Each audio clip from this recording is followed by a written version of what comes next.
Here, inspiring stories are shared because we want to make real life impact. So stories meet real life impact. And tonight, right here on the show, we roll out the gold carpet, if you want, for a woman who has turned glamour into a gospel and style into a serious business. If you ask me, she's a powerhouse who turned pages into runways, transforming Ghana's fashion narrative from local threads to global red carpets. She's the visionary who believed that African excellence deserved its own stage and then went ahead to build that stage, light it up, and put our continent's finest right at the center of it. She was born in Germany on 17th of June 1980, raised in Kumasi. Yes, Oforikrom girl, papa. Her brilliance at Kumasi Anglican Secondary School before earning a BA in Economics and Law from the Kwame Nkrumah University of Science and Technology. She sharpened her edge with studies in corporate finance law at the Westminster Law School in London and an executive diploma in publishing from Yale University, fueling her leap from corporate banking at Santander UK and Stanbic Bank Ghana to launching Glitz Africa. That was a bold step. Yes, a Pan-African beacon, celebrating designers, stylists, and creatives across West Africa, and of course, Africa. She is a UN Goodwill Ambassador. That's for the UNFPA, Ghana. Ghana Tourism Ambassador for Fashion Development, and newly appointed United Nations Global Ambassador for Water Light Save Initiative. A woman who's championing maternal health, empowerment of women, clean water, and great initiatives such as, well, the She Summit, Ghana Women of the Year honors, She Boss Global, Glitz Africa Care Foundation. I can go on and on and on. Lots of accolades for this young creative entrepreneur of the year 2015, and that was awarded by the British Council. Also, she's among Ghana's 100 most influential women. 50 young CEOs in Ghana, she's in there. 40 most influential female leaders in 2024 in Ghana. And she's done a lot. We'll talk about it right here on the show. We're celebrating a powerhouse indeed, a great woman who's shaping the story of excellence, diversity, and aspiration. So tonight, my task is simple. I want to go beyond the red carpets. I want to go beyond flashing cameras and beyond glossy covers to meet the woman behind the brand, the faith, the driven, purpose-led, unstoppable force shaping the narrative of modern African luxury and leadership. Ladies and gentlemen, we welcome the one and only Claudia. Claudia, no, stop. You deserve it. All of this you've earned because you are extraordinary. Thank you. So Claudia Kwarteng Lumor is our guest here on the show, and we're ready to unpack her empire. How are you? I'm doing very well. I am humbled, and it's not easy. I mean, you work so hard, but you know how it feels like you just work hard and not think about the profiles. Most of the time when I'm speaking globally and they're playing my profile and it keeps going, I'm like, it even make me anxious. I'm like, okay, this is Claudia. Girl, you've earned it. You've earned it. And that is why tonight we want to tell your story to inspire not just the girl child, the boy child as well. Absolutely. Because you've built an empire. Thank you. You've actually moved from collage media's digital revolution to, do something great. You've entered politics and all of that. Tonight we'll talk about it. Pure glitz, grit, and glory. You've earned it. Thank you, my brother. Akwaba. Medasi. So this is Star Chat, and we're live right here in Accra on Starr 103.5 FM. We're also live in Kumasi on Ultimate 106.9 FM, and in Takrady you're listening to us on Empire 102.7 FM. That's Second D Takrady, and Star Chat is proudly brought to you by Gold Board and Stanbic Bank, and of course with great support from Africa Prosperity Network and Star Assurance. You're most welcome. My name is Bola Ray, and happy to be doing this. So once again, Happy New Year to you, Claudia. Happy New Year, my brother. How have you been? I've been good. I'm blessed. God has been good. I cannot complain. Well, I cannot complain. Has this year started off well for you so far? I would say I'm grateful for the year. 2025 was a learning year, I believe, for a lot of us entrepreneurs, corporate people, almost everybody, young people, everybody. It was a learning year for all of us. So for me, a new year is always a start of clarity. For me, being grateful for the year that's gone and being grateful that you've entered into a new year, right? And having it gives you more clarity, it gives you more purpose. So you're really ready for 2026. Absolutely. What kind of year does it feel like for you, Claudia? Yeah. Busy, bold, reflective, or? You know what? Both, actually. Reflective, bold. I'm all in. I'm all ready. We started it off yesterday with an amazing breakfast meeting. I hosted 120 Tell us about it. I hear you did it at the Italian embassy. So you did it with the Italian ambassadors, residents, wow. which was really great. 120 women in politics, in business, in government. Corporate, younger ones as well. But these were women that are leading different institutions, different ministries, leading companies of hundreds of people.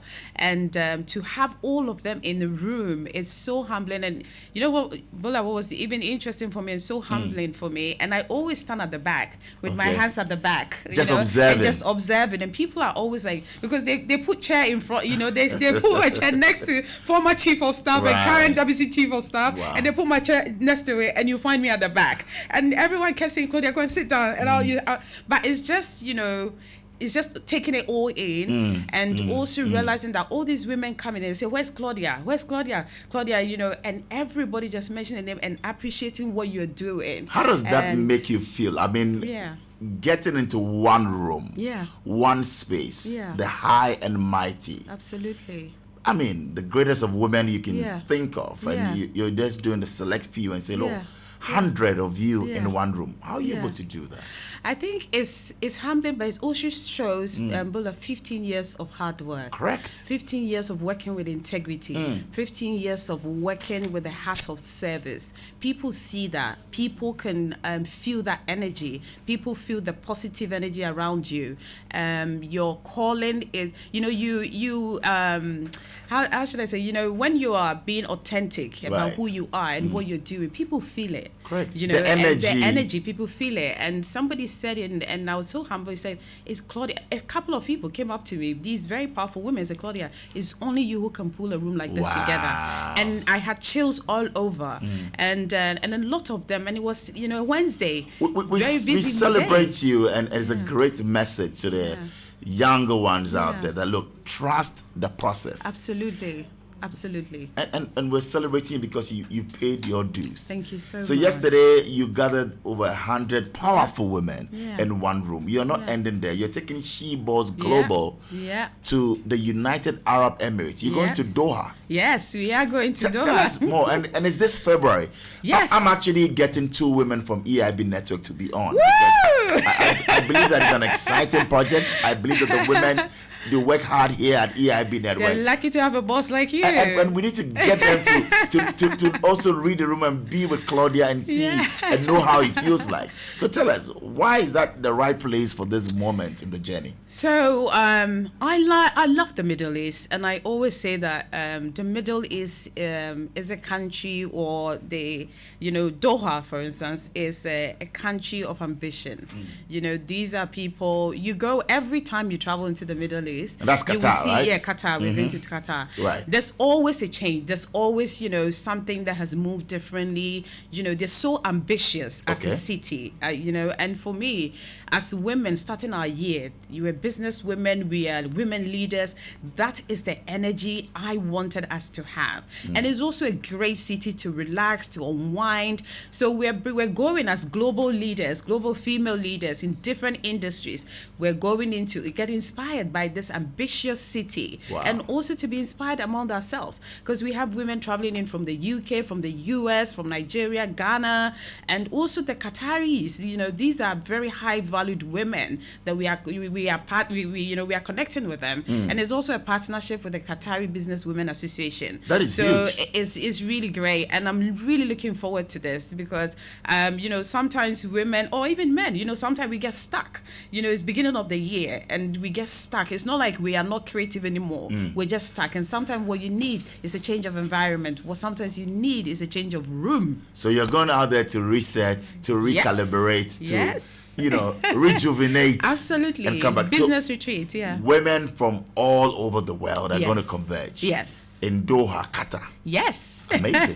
So really. Men can come. Yeah, no, men are invited, eh? Men can come. We'll show. The confident ones. Not intimidated by us. Okay, so there are some corporate women out there, career women out there, great women out there listening to us and say, okay, so Claudia, how can I be a part of this great program? Yeah. What are the steps? Yeah, so they should email us or contact Glitz Africa. But if you email sheboss@glitzafrica.com, we'll send you all of it. But it's 2 days business conference with strategic networking, B2Bs, panel, fireside conversations. And then every evening we have networking dinners, private dinners with Qatari business women, Right. all of those amazing things. And then we have the fun bit as well. We're going to have spa days. We're going to have all white yacht parties. We're going to mix all of that. So it's a well-curated 4 days business retreat for us. Yeah. That sounds fun. So you're getting in there, doing the lifestyle bit, but also Yes. serious business. Absolutely. Serious business, yeah. So yes, Glitz, Africa, she-boss and all of that. Maybe I'll take a step back, but we'll get into that. Why then did you decide to put that down and get into politics? Yay! In 2024. Yes. Because I really want to know. We're friends, Yeah. but I've never asked you this. What inspired a trailblazing entrepreneur like you to say, look, with Glitz Africa's global reach, I think that I want to get into the high stakes arena of politics. Yeah. And you went to your hometown, Oforikrom. Yeah. Why that? Yeah. In the FPP primaries. Yeah. It's all service for me, Bola. My calling has always been serving. Right. If you look at my 15 years or my 15 years journey, curating platform, building platforms, it's always been about empowering people, empowering young people, empowering women, even men. And for me, what better way can you serve, even on an extended level, than to be called to serve your country? There are people that knew me from the Oforikrom constituency. They've always said, Claudia, we would love for you to be our MP. Okay. So it's been there for years. Oh. And I never really could see myself in frontline politics, because I always felt like, let me be where I am and, be the person that pushes politicians to get the work done, So then what pushed you in 2024 to say that maybe the time is right for me to go and serve my people? I felt the calling had been every year. People kept talking to me about this. And also, Bola, sometimes when people see things in us that we don't even see ourselves. And when it's coming from different areas, it came from my pastors, it came from people that have mentored me, in political arenas, and even young people as well. And for me, there's a reason why God take us through the journey that we go through. And the moment I decided I wanted to do it, it came like a full circle moment for me. And I felt at that point that I was on the right path.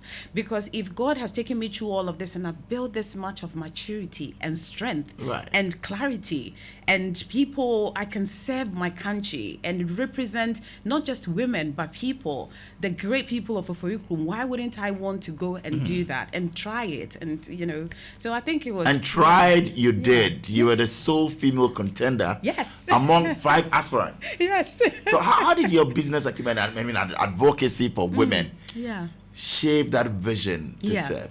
Yeah, I think it really did help because I'm a woman. I'm not just a leader, but I'm somebody who will lead with empathy.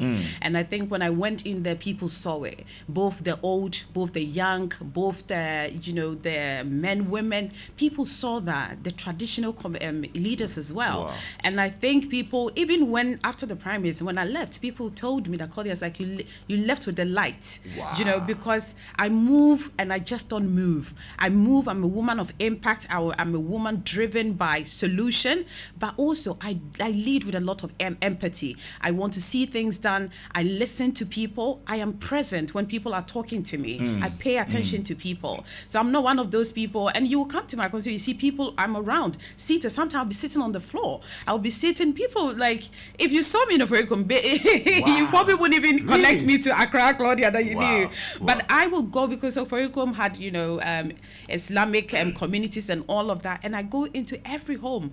When I come into your home and all you have is a mattress on the floor. I sit on the floor with them. I'm present with people, and I think people felt that. You'll make a good politician, huh?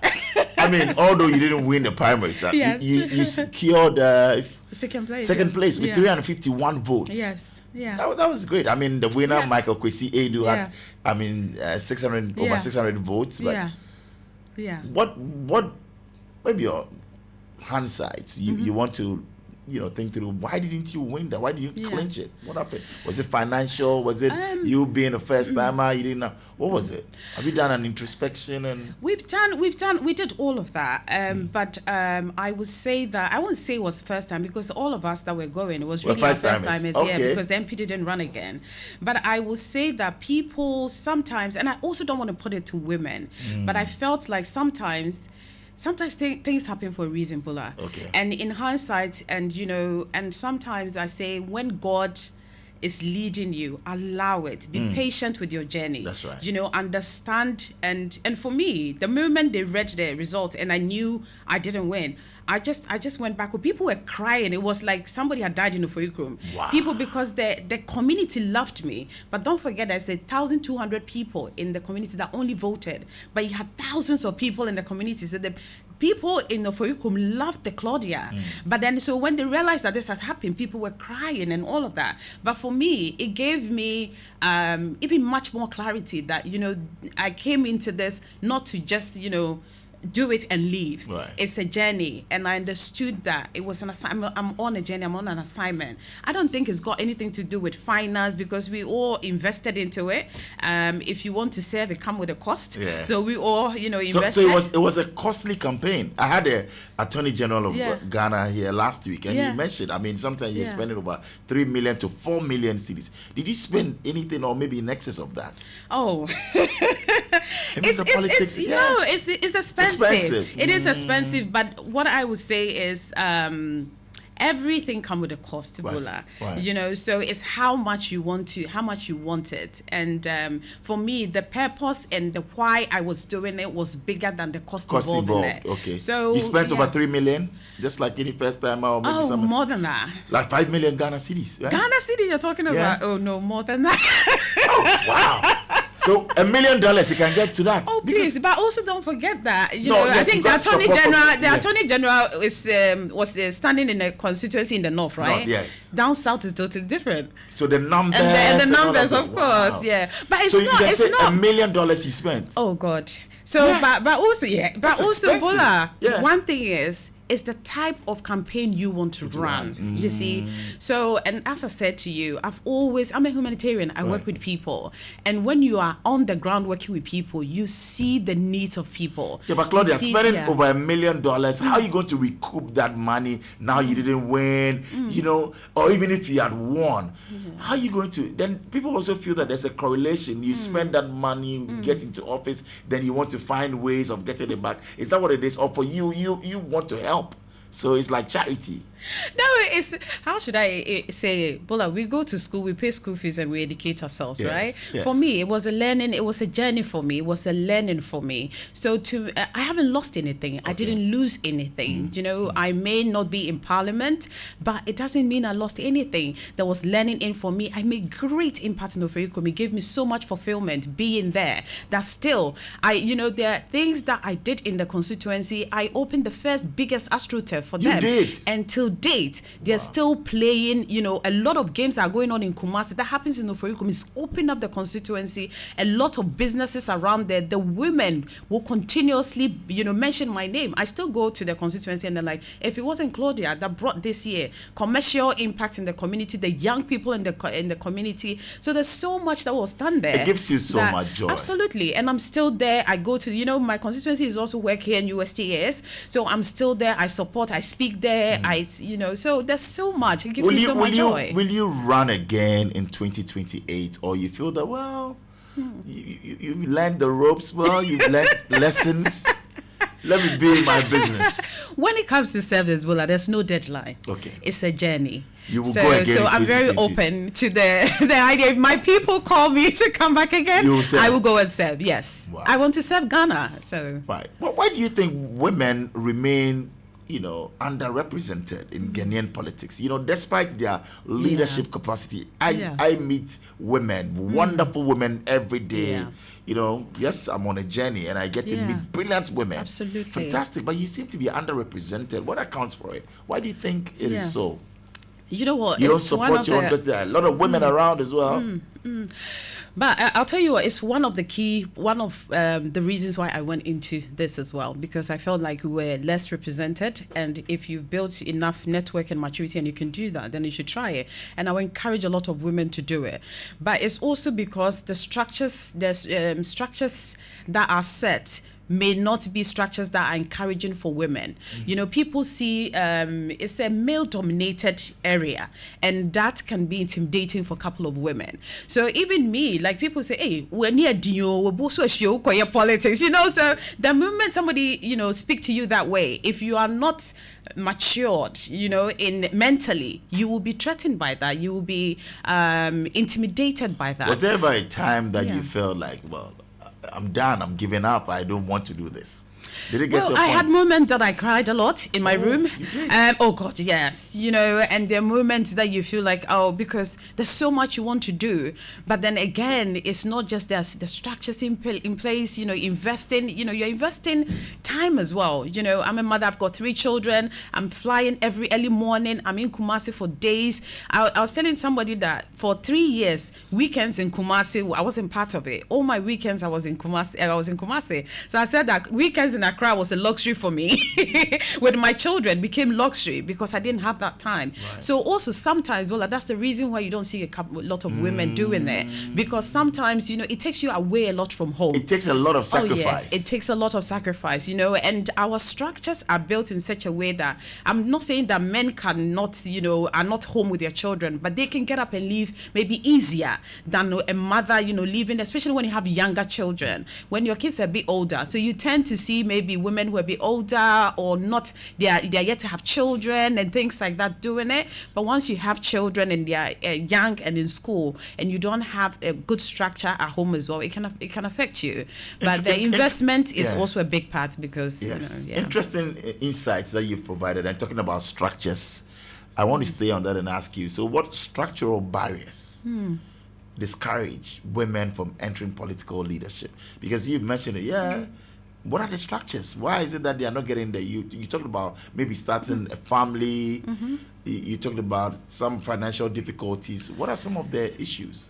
So I will start by saying that if political parties are listening, they need to be intentional with making sure that we want to get more women into government, or we want to get more women into parliament. I mean, Ghana now, we've gone really far. We have a female vice president, right, which is inspiring.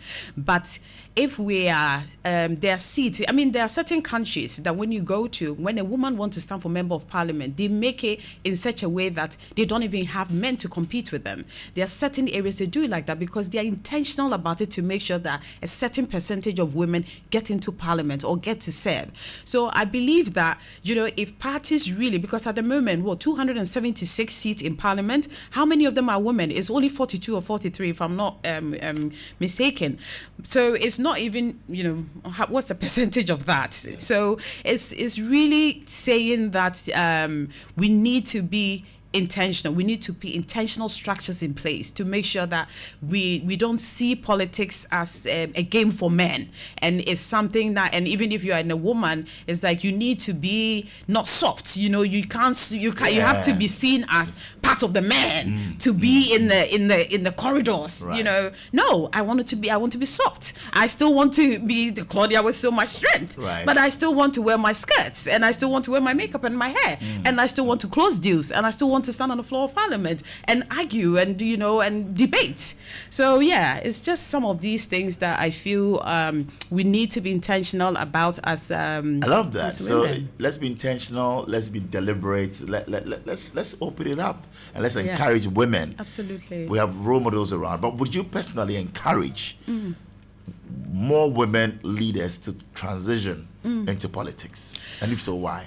I will absolutely do that because, Bola, one thing is there are women leading already in our country. It's not now that we are going to tell or we are going to fight to get women to lead. Women already leading in our country. I mean, we have women who are leading not just political leaders, businesses, corporates. I mean, now, Deputy Chief of Staff is a woman. All the big companies have female banks, have female leaders now. So we are not here, or I'm not here to say that how do we make sure women are leaders, women already leading and serving. What would you want for them to transition and get it? Yes.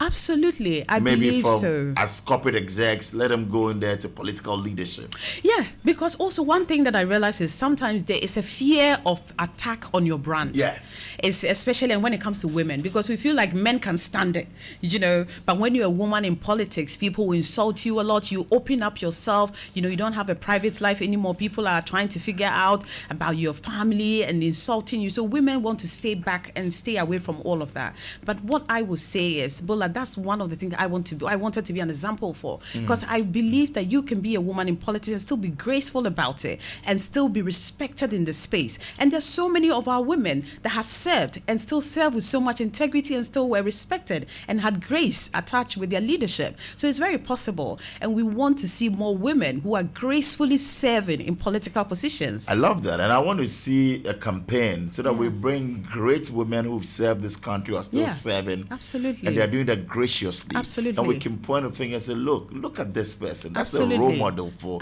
you as a woman to look up to. Absolutely. I'm looking for, maybe you can champion that. You never know. Yes. So let's talk about entrepreneurship now. Yeah. From banking desk at Santander UK, Stanbic Bank, you worked. And then in 2011, you did unthinkable. Yeah. Very bold one. Yeah. You left to start Glitz Africa magazine. What was that bold spark that made you ditch corporate identity? Yeah. And say, look, let me build an empire around lifestyle. Purpose. Yeah.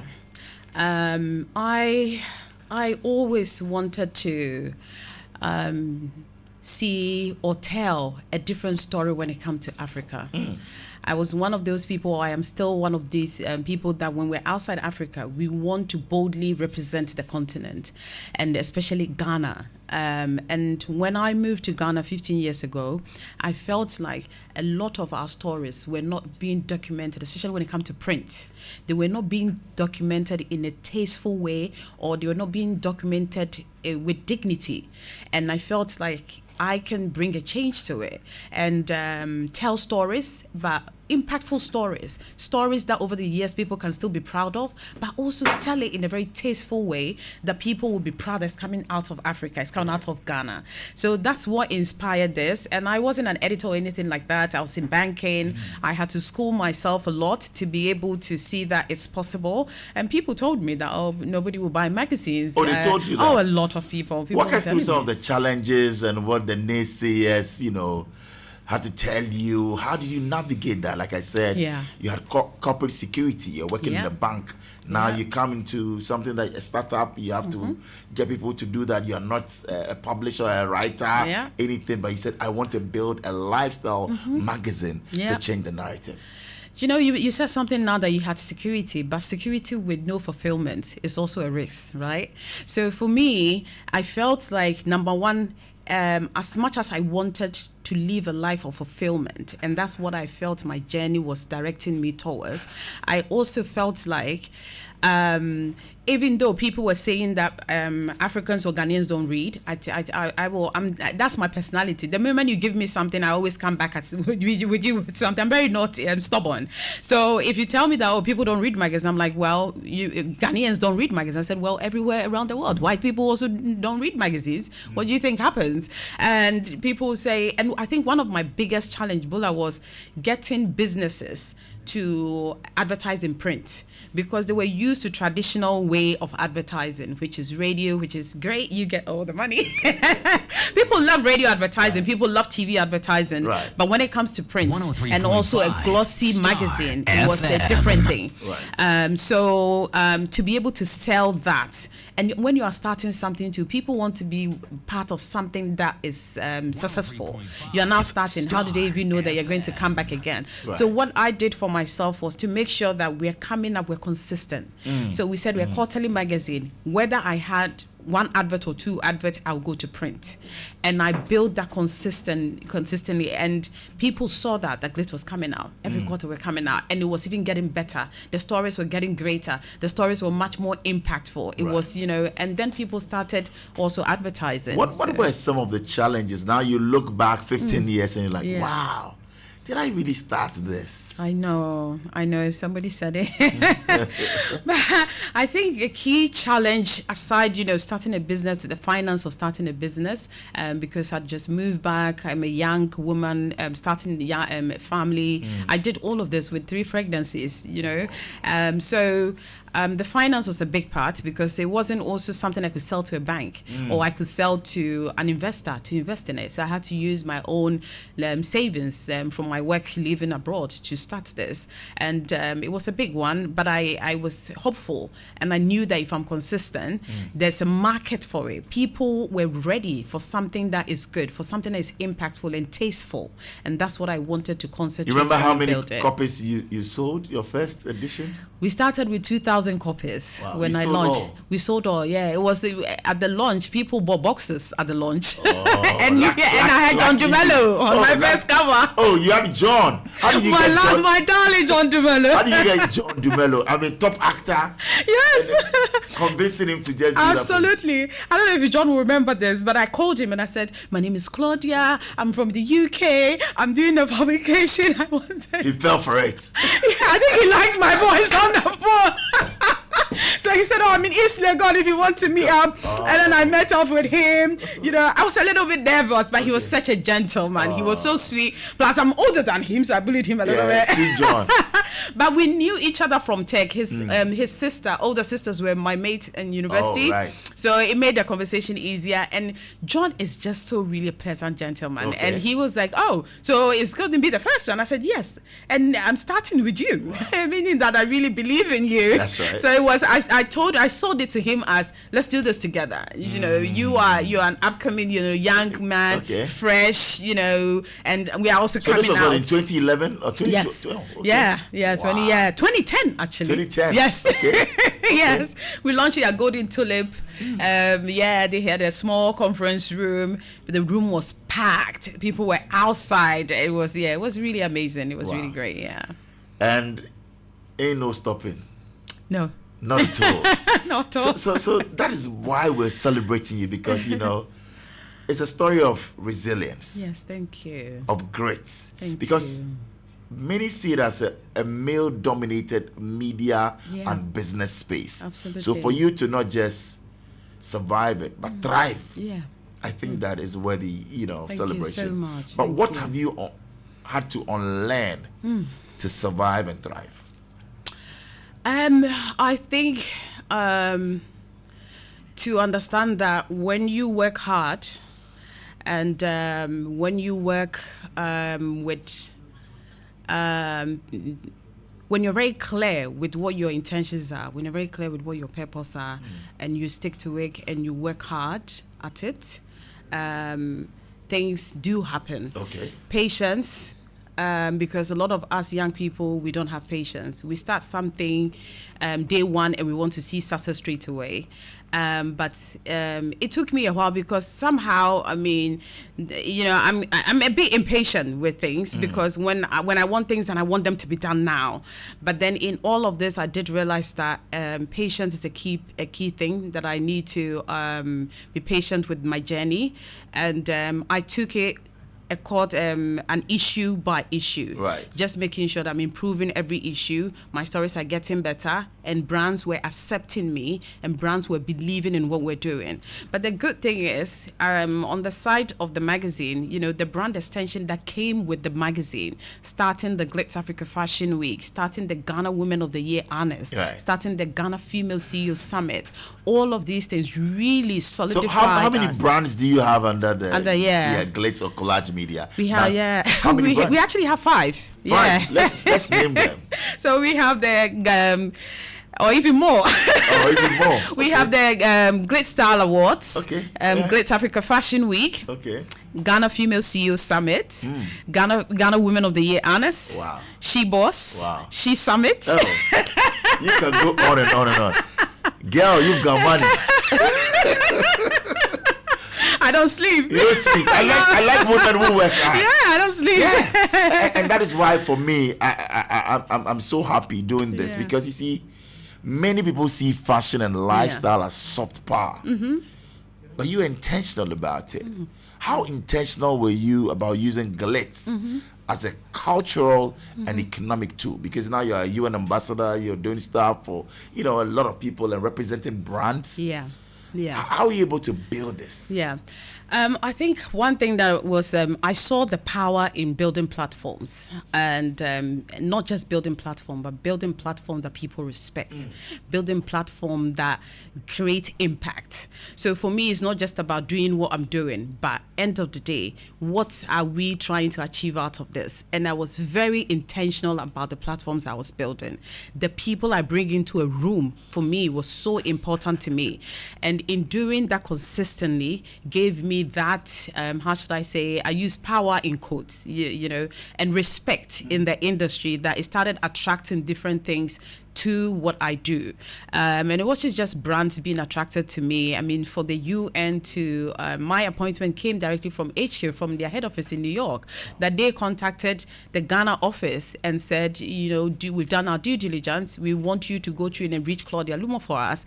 And for me, it was so humbling because they had never, UNFPA had never appointed anybody as a UN Goodwill Ambassador before. So you're the first to become the UN FPA Goodwill Ambassador. In Ghana, and it was... And that's what? Clean water? Or no, it's separate now. Separate so now. UNFPA is the agency that for really works with women. Okay. Yes, so women and all of that. And I worked with them for about 6 years. Wow. And they told me from HQ that you are one of our, globally, you're one of our most impactful Goodwill ambassadors because of what you use your platform to do, to serve. Thank you so much.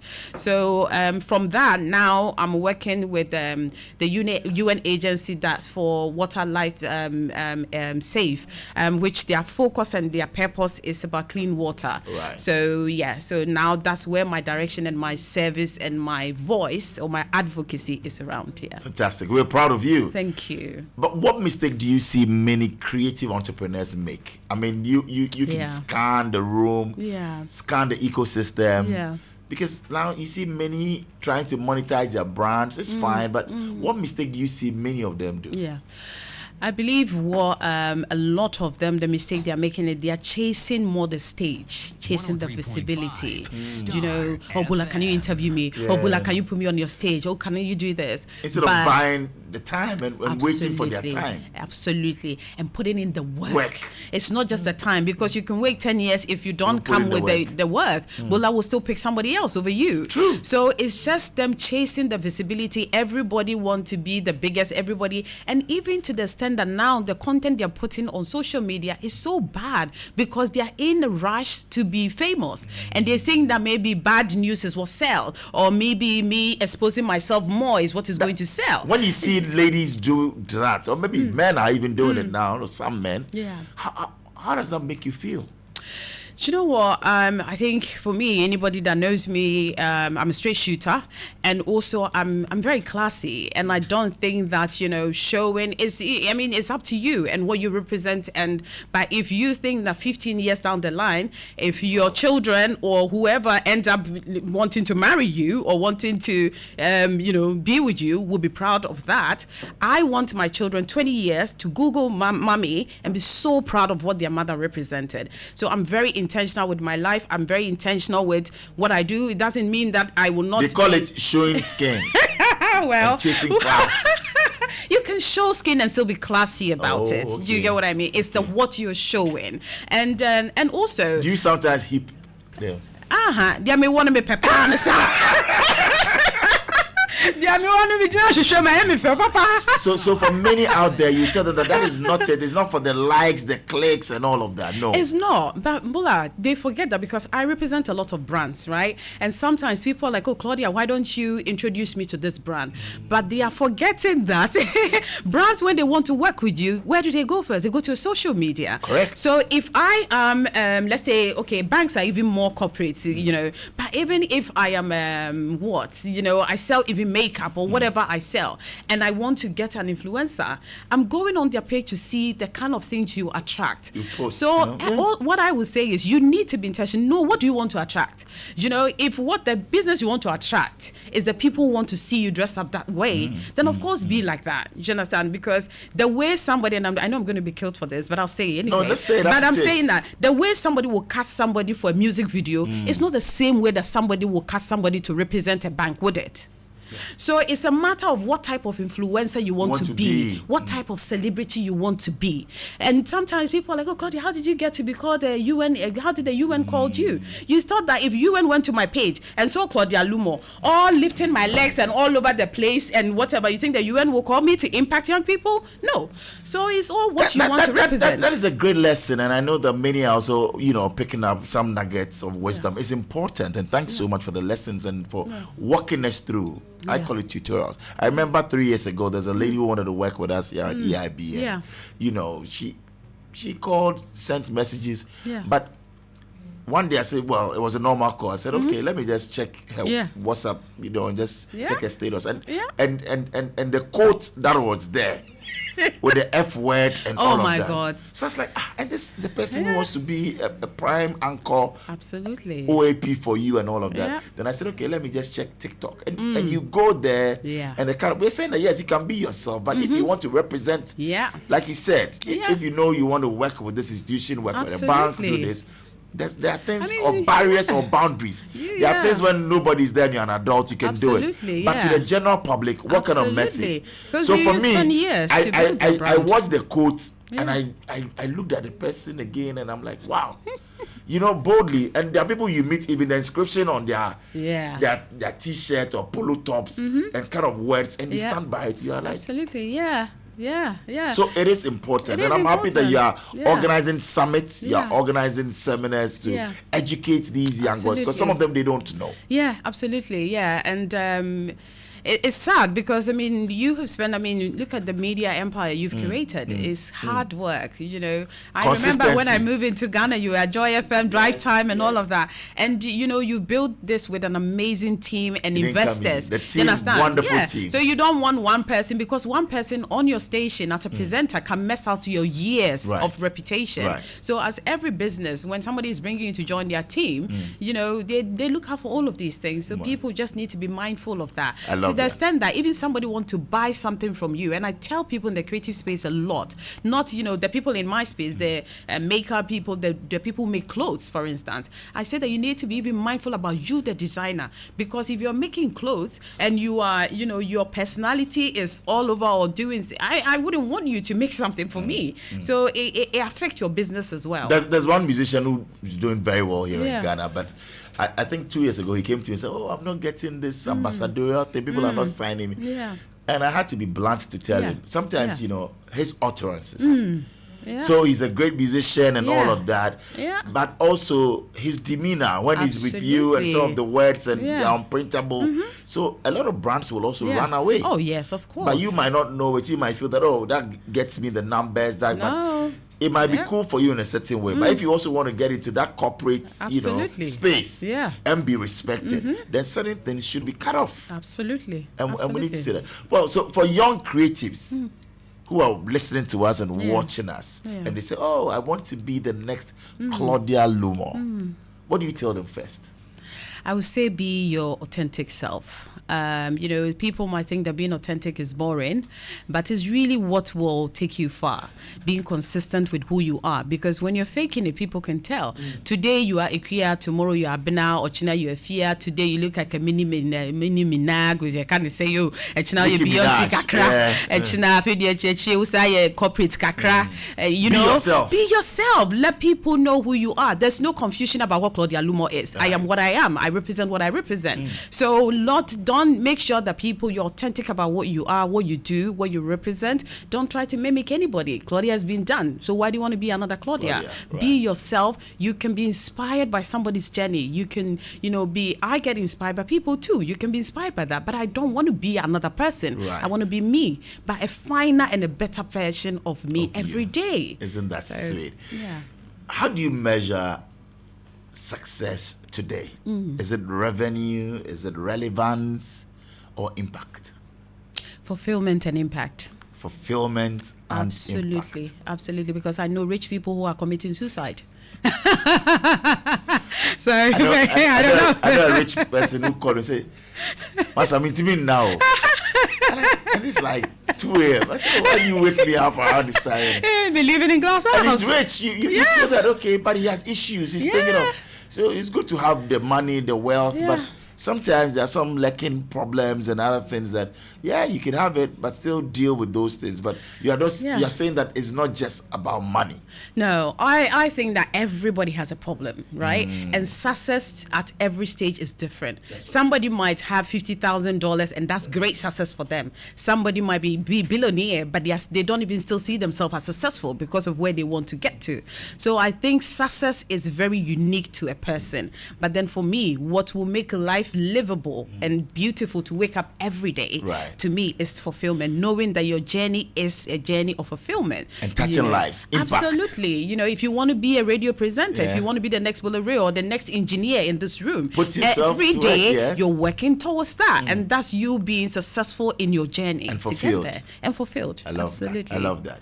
And it's true. I know a very successful man who also says that, look, I've done everything. I want to give my children the best of life, but they are just now a thorn in my flesh. So instead of living his life, he's 60 now and having a good time, they are rather bringing him the problems. The problems, Instead he was creating and giving them everything that they need, make life comfortable. But today this one is going to impregnate this person. Today this person needs to sleep home. So it happens. Yeah, and also, I mean, what kind of characters are we building, right? Because you can give your children all their money. To raise them well, let them feel comfortable, because you came from, a Kukuritumi or Boase, and you thought, okay, now I'm in Accra, I'm living in cantonment. Let me spoil them a bit. They want to get the ice cream after school. But then it's not bad. But Bola, you know what is interesting? There's nothing wrong with giving your children. I give my children luxury. I travel with my children sometimes at their age. I put them in business class. How do you keep the balance? Right? But what I will tell, what my children understand and know, number one, aside the fact that everything mommy is doing, I'm doing it for your good, for your comfort, right? But even when they're in the car eating that ice cream, my children will roll the glasses and give their ice cream out to children begging in the street. So every time it's just letting them be aware, conscious as well. I take them to autistic school. Okay. And sometimes I say, you know, you can talk. You see that child, she can talk. You know, you can walk. She cannot walk. Wow. So even at their young age, they are aware that they are blessed in a certain way. So I'm not going to not give my children. Yeah, but I'm also not going to deny my children of the things they need because I feel like I don't. But everything they're getting, they understand that they are privileged to have that, and the impact of that thing may also come away. They might lose that thing also one day. Right. So the fact that today you might have ice cream, tomorrow you might not have ice cream the whole day, you know, because maybe mommy can't afford it. Right. And those moments can also come. So the day that you have the ice cream, enjoy it and understand that it's a privilege to have the ice cream that day. Interesting. We'll be going for a break, but before the break, you know, you're a young parent. Yeah. You're out there. You have 3 children. Yeah. You're juggling, you know, jobs, going up and down. Yeah. I meet a lot of women now and men, and they say, "Well, we have to put food on the table of the family." So absolutely, they leave home by 5 a.m. Many are rushing. By 6 they are on the road. They come back, you know, Accra traffic or Kumasi or Takrady or Tamale. Yeah. You close at maybe 5. You get home around 7:30, sometimes 8, if you're not lucky 9. Yeah. The children are going to bed. So Monday to Friday, that's the schedule. And you're chasing the money. And who is raising your kids for you? How do you balance it? Because if you don't also work, you don't then put food on the table. Yeah, absolutely. Yeah, I will say one thing, and I say this a lot, and with International Women's Month coming in March, I know I'll have this conversation a lot in a lot of women community and groups. But what I say all the time is we cannot be at every place at every time, right? So number one is trusting the people that we bring into our home to look after our children. So I'm not going to sit here and say that, you know, I'm the mother that, you know, I'm doing it all, whatever. No, I have a great community, a great village behind me. Right. I have an amazing woman that lives with me and helps me. She's been with me for 15 years since my first child. That's with me. But the thing is, you need to bring the right people that you can trust. True. And every time I'm leaving home as well, my children understand that mommy is traveling for 2 weeks and the reason why I'm going. So it's sometimes we put too much pressure on us as parents, because also when we are empty, we cannot pour out for our children. So for me, I'm selfish as well. I'm present. What children need is a mother or a father who is present, not the one that is just buying them toys and buying them everything everywhere. But not present. But not present. I'm present when I'm there. So it is important for parents to, it's not just about the money and say, well, I bought the Mercedes S-Class for you, a Range Rover, it will take you to school. You are going for this piano lessons, you are doing this, and you should be fine. Even if I'm not there, I'm out there in China chasing business for a month, and I should be cool. They need parents who are present, but also they don't need you to be there every time. But when you are there, you're present with them. So you can be away for 1 month because daddy has to be, mommy has to be away for 1 month. But when you come in, you're present with them, and they feel it and they understand it and they know it, right? So for me, that's what is important. But also making sure that the people that you have around you, you have trusted people that you know that they can be there. In Africa, we are lucky. We have great family around us. You can have a grandma come in, an auntie, a support system is there. So there's no more excuse for us to say, because I had 3 children, I couldn't pursue my career. We're going for a break. When we come back, a lot, we'll also delve into it. A career woman like yourself, parenting, work, how you're juggling it and doing it so well, because it's a topic that many and an issue people are dealing with. Absolutely. Because in one breath, they have to be at work. They want to, you know, rise up the corporate ladder, because today you are the middle line manager, you want to be the CEO, and why not? But family is also calling you, and others will say, oh, you're not there for the family and you're just chasing all the titles. How do you draw the balance? Women want to go into politics, they want to make a difference, they want to get into communities and outreaches and help, but who's taking care of their family? Should we also think of governments also coming in there, maybe the Ministry for Women and Children, and say that we're setting up a fund to encourage women to get into political, you know, life? We'll talk about that when we come back. It's right here. Claudia Lumor is our guest, the CEO of Glitz Africa, only on Starr Chat. You're welcome back. And yes, this is Starr Chat. A big thank you to our sponsors out there. We say thank you very much for supporting us. So, great news from the Gold Board Jury. And we're talking about pure Ghanaian gold crafted into eternal elegance. So, yes, from the heart of our soil to the soul of your style, Gold Board Jewelry weaves heritage artistry with modern luxury. So go out there, source locally made gold, and the artistry is second to none because we are honoring heritage while embracing contemporary luxury. Visit Goldboard Jewelry showrooms, Diamond House, and you can call them on 055-5810-005 or Osu on the Oxford Street. Also, East Legon, there's a Goldboard Jewelry showroom. Marina Mall on the Spintex Road. And if you are in Tema, well, Community 11 is where you find the Goldboard Jewelry showroom. Community 11 in Tema, Ampoma Arcade in Kumasi, and Prempeh International Airport. So discover the collection that marries heritage with modern luxury, and that is Goldboard Jewelry. I'll be telling you about the APD 2026. Something big is coming to Ghana. From the 4th to the 6th of February 2026 is the Africa Prosperity Dialogues, APD 2026. And it's under the patronage of His Excellency John Mahama, President of the Republic of Ghana, and is in partnership with the Africa Continental Free Trade Area Secretariat and also the Africa Prosperity Network, presenting the Africa Prosperity Dialogues 2026 under the theme Empowering SMEs, Women and Youth in Africa's Single Market, Innovate, Collaborate, and Trade. So register now by visiting africaprosperityNetwork.com or call them on 0536 098 325. That's APD 2026. Claudia, welcome back. Yeah, thank you. And yes, we have messages for you. Oh. Oh, yes. And somebody wants to know your favorite music anyway. I'm going to be in trouble now. Yes. Any favorite music? You can play, oh God, anything from Davido, Can Promise. Okay. Okay. I like them, oh God. Any. So you love Davido's music? I love the personalities and the music that, I love Davido music. And Can Promise. You Promise, say that arguably is the best act in Ghana? Hey, no. Oh, you said you love his music. No, I love, he has a great personality, but Kiddy too is also great. Oh, Kiddy.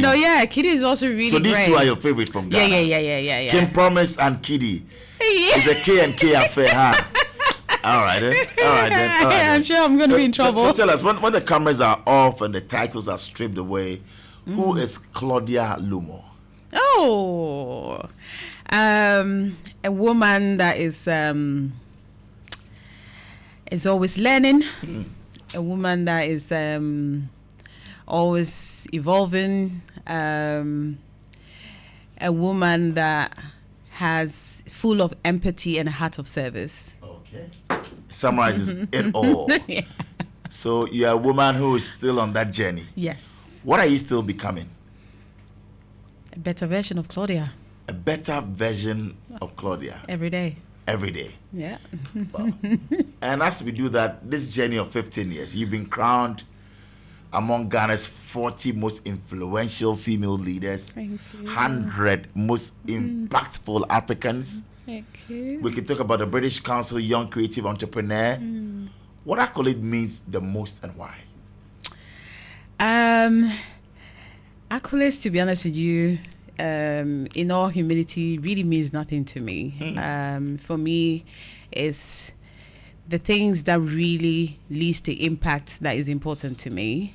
And my personality is just the one with no egos. I walk into a room and I'm just me. Right. And I just want to engage. I just want to FM. Connect with people, right. And how I can be useful to people and how I can use my platform to serve and how I can build collaborations and things like that. Accolades, really, I'm not that person. I always say, to the extent that, I don't even like, when people use misses and all of that, I don't even like those things. Oh, you don't? No. And, things like, honorable. When I was in my constituency, when people call me, you're going to be an honorable. Just call me Claudia, it's fine. When people say honorable now, if you had won and people were calling you honorable, honorable. You want to become an honorable. You want Claudia. Just Claudia. So that's why it's intentional. That's why you don't even use Mrs. Claudia. No. I've never used the title before. Never. I don't like things like that. But it means nothing to me. Are you married?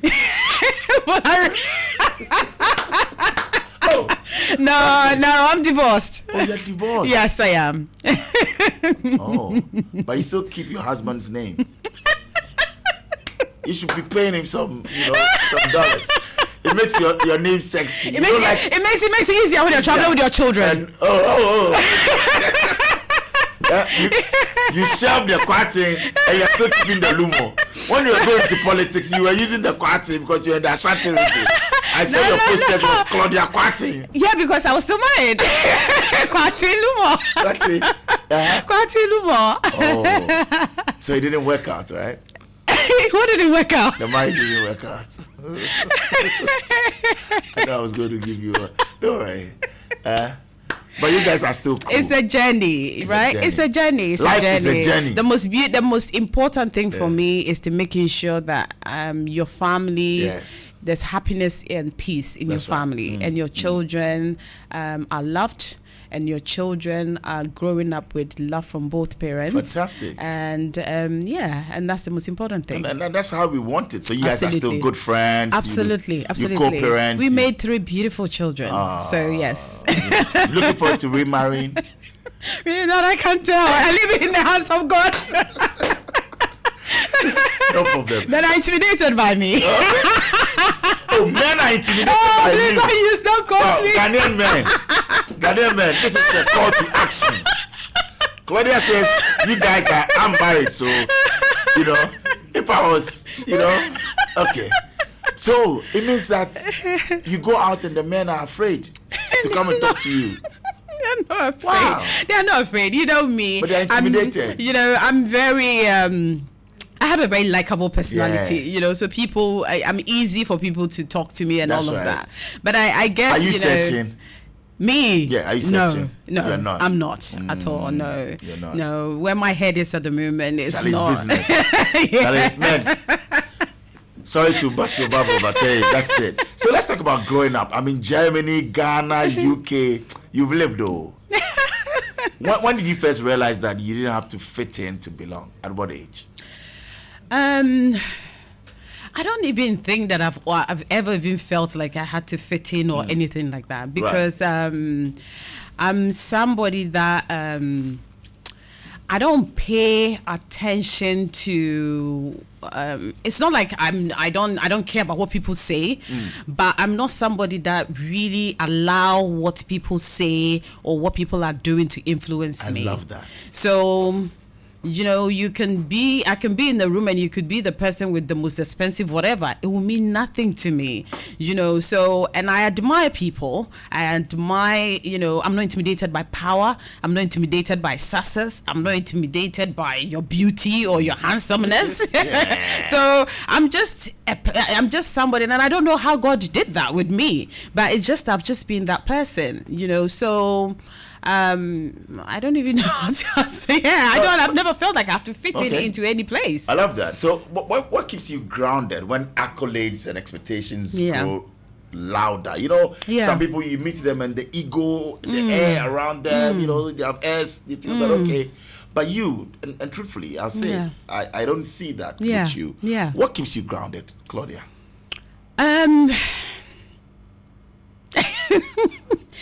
I will say there's a peace around everything that I do. It's that peacefulness that comes with everything that I do. And I believe that's what, the stillness and the peace around what I do, I believe that's what keeps me grounded. Yeah. The peace. Yeah. I don't know if I answered your question right, but we'll take it that way. Yeah, we'll take it that way. I have some questions coming in. Oh God! Via WhatsApp that I want to, and this one is coming in from a lady listening to us out there in Dansoman. It says you're a role model. Thank you. She wants to be mentored and. She wants to know. She has 3 friends. They want to come to you. Anything that you're doing between now and June that you want to give them VIP tickets to attend. Okay. Are you looking forward to doing maybe a master class? Just have 50 girls. Yeah. And it's something you consider? Yeah, I mean, we do it on a larger scale with the She Summit that we do. Right. So we go into tertiary institutions and we do this. But I think it's something that I mean, I get invited to a lot of curated masterclasses, and I speak and I do all of these things with my time, because it's something that gives me a lot of fulfillment when I'm able to do things like that. Right. I mean, I mentor one-on-ones and groups and all of that as well. But maybe in the future, I think I will look into that, because people request that a lot. Exactly. Yeah, and even today yesterday at the conference, all these high valued powerful women told me that, Claudia, we need to expand on this conversation. Can you curate a retreat? Even if it's a 1 day, 2 day, we'll pay for it, because the women in this room, we need to be away somewhere to carry on this conversation. And expansion was my next question, because it's about the next chapter of Glitz Africa. I mean, expansion, digital dominance, global collaborations, anything in the work. Yeah, so digital is a big part of what we want to really go into. So we're working on this year to make sure that we move our magazine digitally. Also, we do have a real estate magazine that we launched. Okay. Yeah, so we want to go back to make sure that we expand, we work on that as well, because it's an industry that is really doing very well, and we want to create a platform for that industry as well. And global collaboration is really on the cards for us, because at the moment you see that we're taking our women conferences to different countries. We do She Boss in the UK in July. We're doing Atlanta, and I think either LA or Miami as well, maybe from the time of the World Cup as well. So we're doing a lot of global activations, building platforms there. Nigeria, South Africa, we have calendar for all of that this year. Wow. Yeah. So let's walk through the calendar, because somebody just messaged she wants to be part of the Doha. She doesn't know whether it's late, but you just mentioned that there's the She Boss Summit in London. Yeah. And then there's one in Atlanta. Yeah. What is the global calendar like? Yeah. Because for women who are listening and they want to be a part of it. Yeah. So Sel just messaged from Hacho, and Sel wants to know, what is the calendar like? Can we also take part? Yeah. And she's a creative and wants to be part. Yeah, absolutely. For instance, for Ghana, for 23rd and 24th of April, we're hosting the Ghana Female CEO Summit at Kempinski, and we have the Ghana Women of the Year honors as well on the 24th of April. So it's 2 days. So we have 2 days conference, 23rd, 24th of April, and on the evening of the 24th, we have the Women of the Year Awards. And then on our global stage, London, we have our business She Boss Business Conference on the 30th of July, and then we have South Africa is going to be in August, but we're yet to release the date. And then for it's America, a busy year for you, huh? It is. But people should follow. If you follow Glitz Africa HQ or She Boss or even myself, and we'll be releasing this data as we go along. All right. So Yvette in West Legon wants to know that what are your thoughts on African creative and of course the African creative economy? My thoughts on it is, I believe we've come into a moment where we are very attractive globally, right? So Africa now is the coolest thing now. Everything Africa is selling. Our music is selling. Our fashion is selling. Our culture is selling. What I feel about it is the time to monetize whatever you're doing as an African creative, because we are our culture and our creative is attractive now globally. So if you do it and do it well and also represent your culture well, how do you want the government to come in? And is a twofold question. Yeah. Also, is the government of the day assisting creatives in Ghana from where you sit? To be quite honest with you, I haven't studied the policy of the government, the current government, when it comes to creative. But you studied that of the MPP. Because they were in power for 8 years. Okay. So we give our time to, So, but what I would say is, one thing I would say is, even at creatives, when you're doing well for yourself, government see what you do and they support it. I know, for instance, when we had COVID, there was a fund for creative people that you can go in and get support. So there are always government policies, and I'm sure, and I know, especially now, the Minister for Tourism is somebody who was in creative, understand the creative industry. So I think that's a really great appointment for the creative industry in the first place. And that alone, I feel, is good for the industry, that there's somebody who understands the industry to be leading the affairs of the industry. So I believe, but the most important thing is to do your work and do it well. Because if you're doing mediocre work and you expect government to just pour in money, it will not happen. So, we started with December in Ghana, when we used to call it, now is Black Star Experience, and all of that. We had the return. Year of Return, that really sold Ghana beyond the return. Now is Black Star Experience. So I think it's a beautiful time. Were you impressed time with what happened in December from what you said? Yes, we started from Year of Return, beyond the return. Now we have the Black Star Experience. Yeah. What are your thoughts on that? Because it's a question also that Nanayao out there in Tesano want to know from you, that from where you sit, year on year, are we growing with our tourism, path? No, I believe we are, because now Ghana, you don't even have to sell Ghana anymore. It's like Ghana is one of the most beautiful places people want to come to. Okay. People love our clothes, people love our music, people like you say Africa, and it's one of the first countries that come in, but it's because of people, policies and government and people that really sold our country, and the people, creative people actually, because all these are creative, their movies, our music, it goes outside Ghana and it sells our country very well. So we have to give them credit as well. All the Sacco DS and the Kim Promise and all of that, the people are dancing with their music globally. It makes Ghana exciting. It makes people want to come to Ghana, experience our culture, our dance, and all of that. So I think we're growing, but if we're growing, is it showing in your bank account? So but it will show in your bank account if you are adding value to what you're doing. So if you're just and I always say creative people, that people want to connect with culture, right? So even if it's your music, your beats and everything, don't try to be another Chris Brown or whatever. Be another African artist with good, be authentic. Absolutely. And that will sell you. All right, Paul Sumwa in Tema Community 1 says that Bola, great insights, and Claudia, I want to know from you, what one thing would you want this government to do for the creatives? I think support in terms of funding, if they can help creative people. And creative people is not just music, people in fashion, people in people who are manufacturing as well. There are people who are manufacturing clothes for exports and beauty products for export, and music and all of that. So I believe that people who can show that their business is well structured, people who can show the consistency and they can track it, I think people like that should be able to have that. And there's a bank now for women. Why can't we create a bank that's also for creative people? Correct me if already we have a bank that paying attention, to that. But I feel like if we make it intentional, we're intentional about that. We should be deliberate about it. Set up a bank for creative industry. Yeah, or say, a fund that is sitting with a commercial, a government commercial bank that people can go and present their movies and get funding and pay it back. I think that you should come with me. Let's go and pitch it to the MD of GCB, Ghana Commercial Bank, my good friend Farian. I'm all in. Yeah, I'm all in. I think it's a great idea. But Kofi is listening to us in NYC, New York City, and this is Bola. Ask Claudia, in her experience, what separates a good leader from a great one?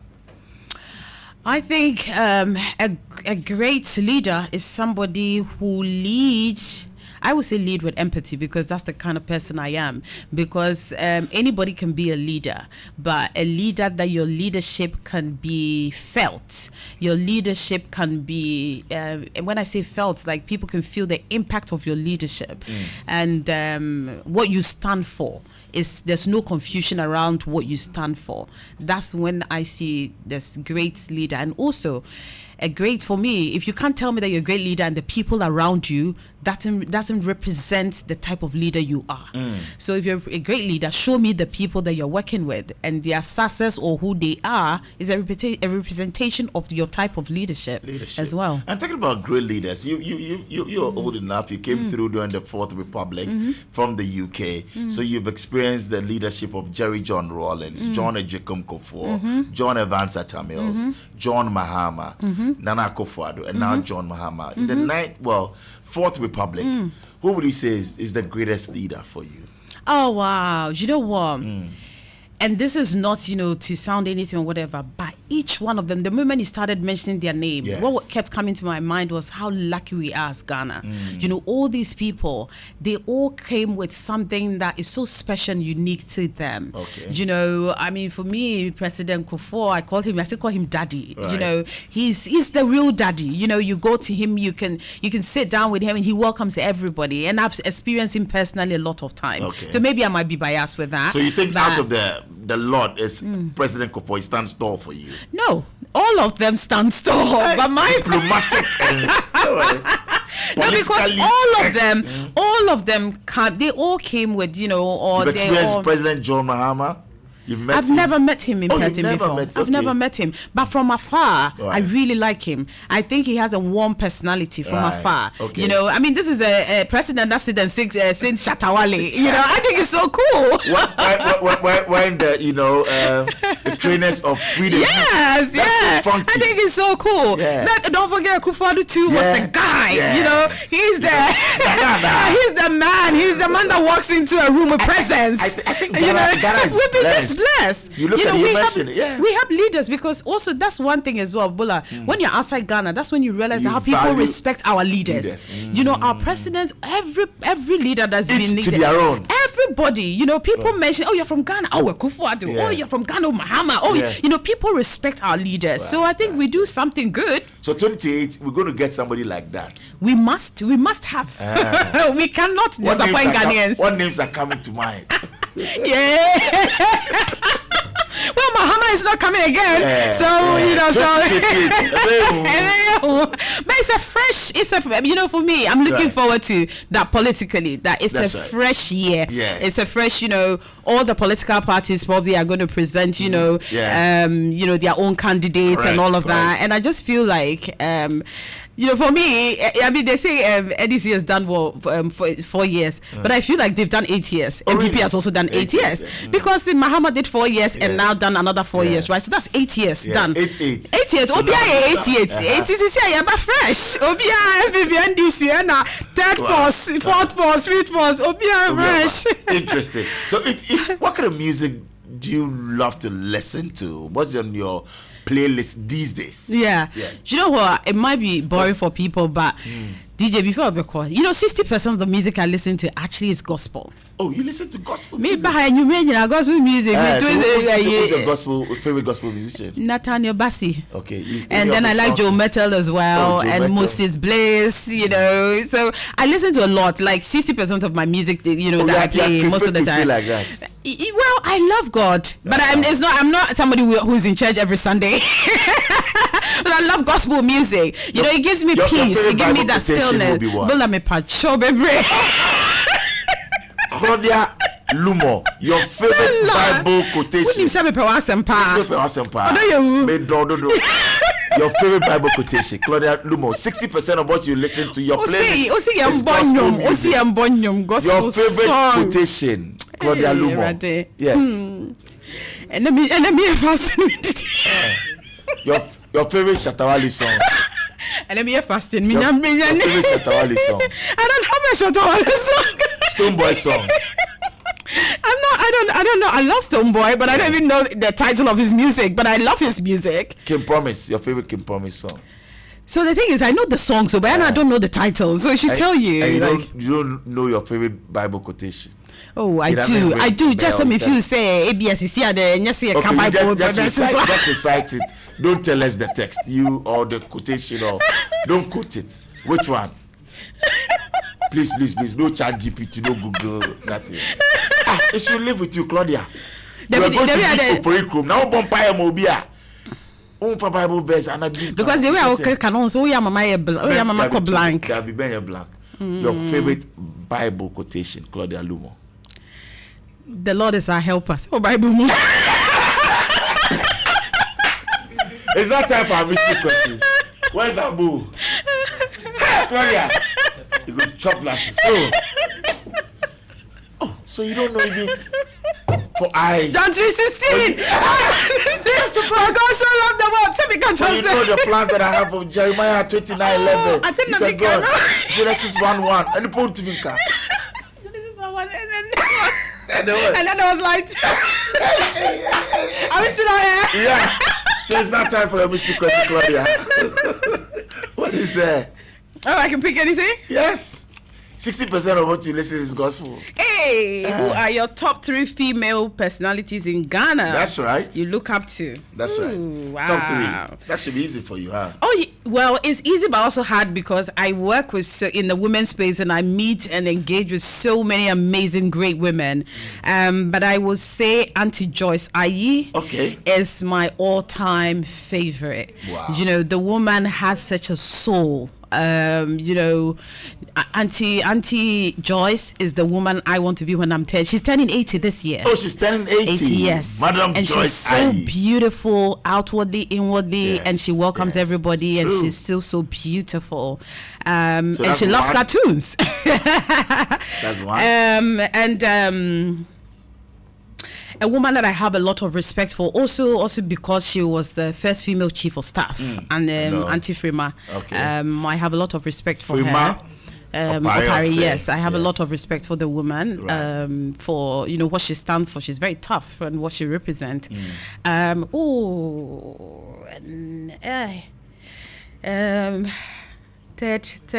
Will be who? female personality. Oh God. Are you blank? You see, I go blank quickly. No, you're not going blank. You're there.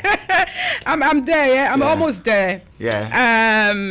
So we have Madam Joyce Ayi, Frima, Opari, and then.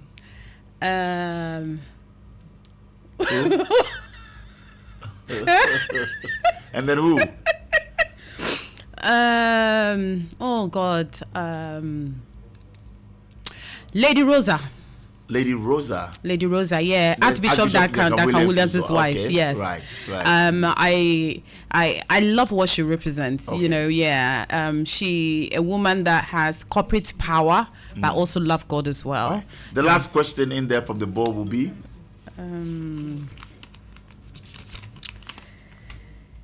What gives you hope about Ghana? Hey, Yes. Politics.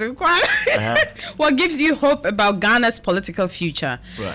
So actually, to be honest with you, what gives me hope is the fact that young people are beginning to love politics. Young people are beginning to pay attention to politics. Because I used to be very scared of young people thinking that politics is not part of what they care about. But politics is us, is people, is all of us, is your future. Because the people that are determining the future of this country, if they are all in their 70s and they're determining the future of the next 20, 30 years, I'm not saying God is good, they are going to die. Nobody's God. Young people die, old people die. But then you need to be part of something that's is being created for the next 20 years of your life, or even the next 10 years of your life. Amazing. So that's what gives me hope for our future, that people, including people like myself, and we all politics. Want to be in politics. Yeah. We wish you the very best, and you said that in 2028 you're going to go. Yes, one more time, God willing. Thank you. Thank you. Right? Yeah. All right. We wish you the very best. Thank you, my brother. Thanks for having me. Yes, you're most welcome. As we wrap it all up, we're playing your favorite music for you, Davido.